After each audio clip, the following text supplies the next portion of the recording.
Hey, let's talk about how not to make games today. I've been working on a couple of games over the last maybe 2 years or so. All of them have failed. I've stopped for various reasons. Some of them have been close to making it into the App Store, others not so much. Let's talk about them, all the different things that I did wrong, things I did right, things to do in the future. Wow, look at that transition. Yeah, first game I ever made, Untitled Space Game. But yeah, so this is the game. I never came up with a title, but this is what you'll see when you first start playing it. A little bit of an intro dialogue here. And the whole game is just text-based, so there's a lot of text here. Now the whole point of the game is that you go on expeditions, and this is your main kind of expedition page. You have credits, it's just your money. This is the name of the solar system, and you only have one to start off. It costs 10 credits to do the expedition. And then you also have an inventory system down here. We don't have anything in our inventory though, because we just started.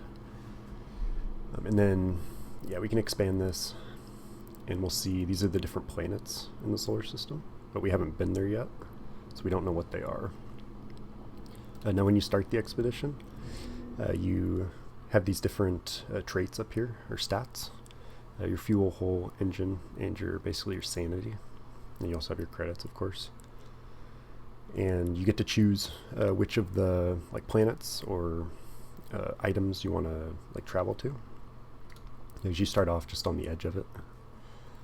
So we'll just choose just a random one here. And these will, as you do expeditions over again, you'll unlock those different areas. And every time you travel, you get an event. So you're traveling, you can read this yourself. But there's no other options here, there's just one. The outcome is that you lose some composure and fuel. You'll see that both of these drop. And then we arrive at the asteroid belt. You can mine it, you can scan it. We'll scan it to start. And it tells us that there's some minerals here. You also lose some fuel every time you do an action. Now that you've scanned it though, you can mine it. When you mine it, there's difficulty. And it does a roll from 0 to 100. We got an 82, which is good, so you get so it's success, you get the items. You also lose fuel, of course, because you did an action. If any of these stats go to 0, then you die. And so you want to leave the expedition before they hit 0. Then you can also navigate to other places too. Every time you travel, of course, there's some kind of event.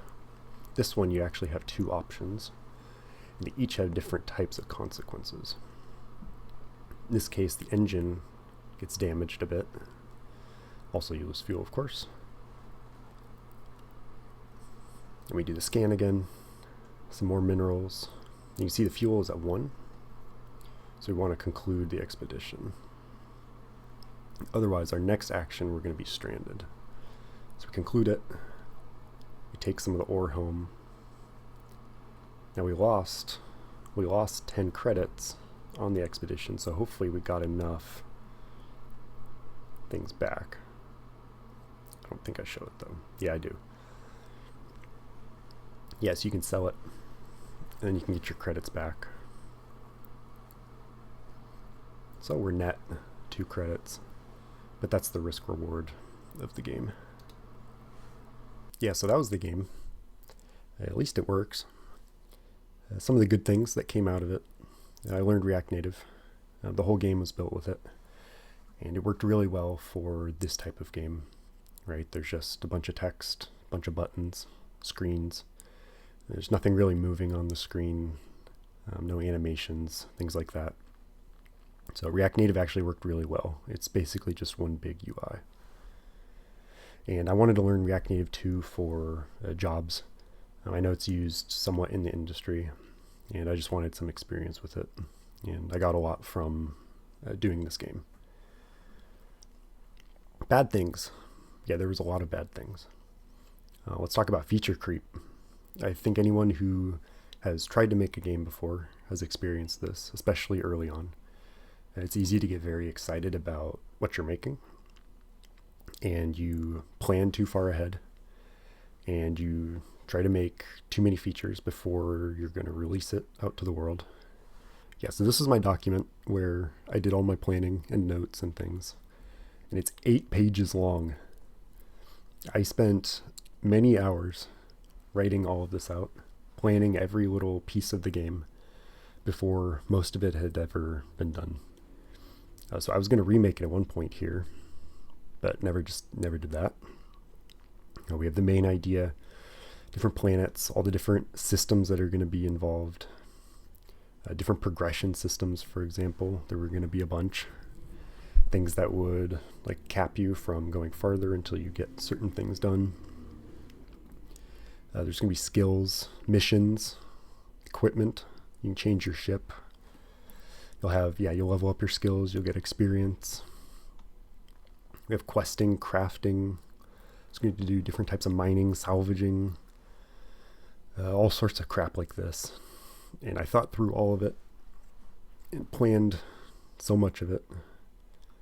We had expedition flow, different types of solar systems, all sorts of crap. Here were all the things that I was going to do before I actually release it. So lots of planning. I didn't check, though, if the main concept of the game is fun. That's something I've learned over time. One of the first things you have to do when you're making your new game is see if the core mechanic of the game is actually fun to do, because it's what everyone will be doing for most of the game. So I kept telling myself that even though like going on expeditions is kind of boring, the game would be fun once I add things like missions and different progression systems and crafting and things like that. In reality, though, almost all the time spent in the game is going to be going on expeditions and just doing the different like events that pop up. And that was actually really boring, I found out. And it's the main reason why I quit working on the game. All right, next one. Wow, card game. I have nothing to show for this. The last version of the game I made just didn't run, and I'm not going to bother getting it fixed. So let's talk about it. All right, so I tried to make a card game similar to Hearthstone, and I used React Native, which was a huge mistake. The last game worked great because it was just a bunch of text, a bunch of buttons. This game, it's all animations. Things are moving around on their own. You're dragging things a lot, like cards, things like that. And I hit nonstop problems with React Native. It's really just not built for that.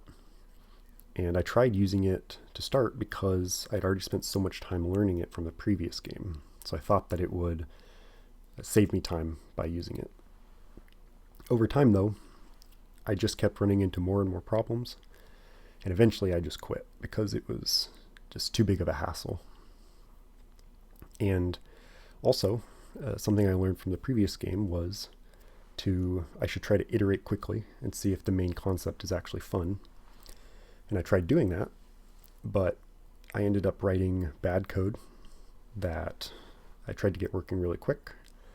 But over time, it kept eating more of my time trying to work through it all the work I had already done.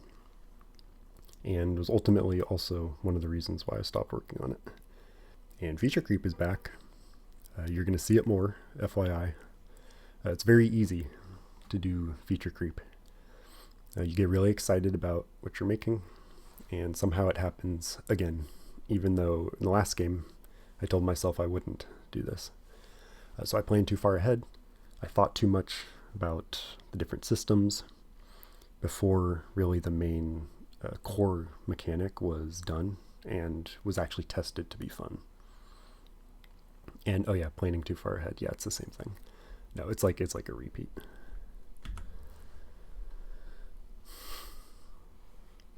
Golf game. Yeah, so here's the game. Wow, look at those graphics. Yeah, I made it all myself. You get to see how it's played. You fling a ball similar to Angry Birds or something like that. And the whole point was that you need to get to the top of the level. It's similar to games like Only Up. If you fall, you're going to restart the whole level, and it should be pretty frustrating, but hopefully rewarding if you actually get to the top. Now let's see if we can get to the top of this mound. Yeah, and we don't. So yeah, we get to start over. We get to see the grass again. Yeah, and that's basically the whole game. Alright, so I wasn't sure if I'd really add this. I only spent maybe a week at most on this. One of the nice things, though, was that I got to use Godot. And I like that game engine quite a bit. I was debating whether to use Unity. Actually, I tried Unity just a little bit, but I liked Godot better, especially because it's open source. And it worked well for this type of game where there's physics and just a lot of objects. Obviously, React Native would not work very well with this type of game. Bad things, I didn't finish. I just got bored of it. That was really it. Thankfully, though, I did almost no planning, and I just worked on the game. Okay, the card game again. Here it is. Now you actually get to see it. Yeah, so this is the game. It looks similar to Hearthstone, or if you played like Hearthstone Mercenaries, it'll look pretty familiar. You can see the enemies are above, you have the heroes down below, you have cards for each hero that you can then play as their actions. And for example here, if you move your fingers over the cards, that'll expand them, like Hearthstone again. And this is going to be an auto battler. So you play the card, do their action, and then you hit continue. And the enemies and heroes will do their attacks in order. And you can see I set up moving the cards around. Continue button will continue the game, etc. That's pretty much it. Right, so good things. I learned a library called Raylib using C++. And I've never used C++ before, and I'd never used a library like this for game development. It's very different conceptually than like websites or like React Native, for example. So that was a good experience. Bad things, somehow the feature creep happened again. It seems to always happen. I planned just some more features before I'd actually finished certain parts of the game, and it seems to always just happen. And I found too that I think using C++, especially since I hadn't used it before, I think it was definitely slower than, for example, using like Godot or React Native with JavaScript. I have lots of experience with JavaScript, and Godot's their programming language is very simple to use. C++ was more of a challenge. It's very different than those. And I don't think, if I was trying to make like the most efficient and quick game possible, maybe C++ would be better. But if I'm just trying to make a product that works, I don't think it's necessarily the best programming language to use. Then additionally too, with Raylib, I found that maybe it's not the best way to make the game. Maybe using something like Unity or Godot is maybe faster. There's not as many like tutorials online for Raylib. You have to do more kind of things yourself. There's less that comes out of the box, like Godot, for example. So ultimately that's why I stopped, and I might continue the game again someday, maybe in Unity or Godot, but it seemed like it just wasn't the most efficient way to make the game, and it was just going to take longer than if I just did it in like an actual programming language.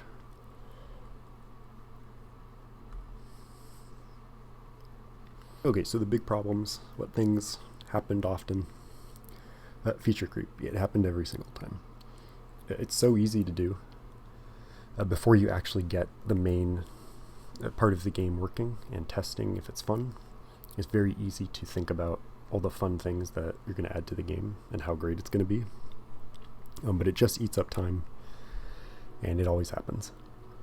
So I'm going to try and work on that. Jumping between engines. Yeah, I've tried React Native, Unity, Godot, Raylib. Ultimately, I'll probably stick with Godot, just because it's the most flexible. If I'm doing some kind of UI intensive game, I might choose React Native again, but I guess we'll see. I probably won't use Raylib again. I just don't think it's the most efficient way to make a game. And then the last one is just staying consistent. It's very easy to get excited at the start of the game, maybe the first 3 months or so. Like a lot of these games, I would work on them for a couple of months, and then the work would just kind of fizzle out, and I'd get bored of them or discouraged for whatever reason. So I need to work on staying consistent and just being steady, working on the game in a steady way. Oh, maybe a game in 2026. Oh, we'll see. The type of game that I need to make is just something dead simple. I need to just get a game out that works. And I'll most likely be using Godot with C#. C# because I have experience with it. And they've added a lot more like support and tutorials over time for Godot. Instead of using like their proprietary language, which I really don't want to use or learn. So, stay tuned. Yeah, anyways, like and subscribe. Goodbye.